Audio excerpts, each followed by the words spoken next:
覺得呢個 program 非常之好啦。第一個 session 嘅時候都介紹咗一啲基本知識，更加精彩嘅其實喺第二堂啦，因為進行一個佢模擬嘅一個理財嘅計劃，可以俾佢應用翻佢哋喺第一堂學到嘅嘢，可以俾佢哋去體驗到唔同嘅人生啦、唔同嘅收入啦。玩完之後發覺原來即係理財真係好重要喎。咁呢一個其實係我哋學校一般課堂咧，其實係提供唔到俾學生嘅。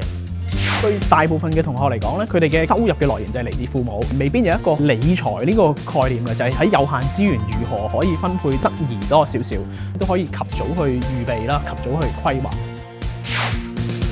嚟到佢哋嘅 office 嘅時候咧，第一步就係等佢哋了解下呢個行業，了解佢哋嗰個工作嘅日常啦，同埋佢哋入行嘅經過，對於整個銀行業嘅運作咧，會了解得更加立體。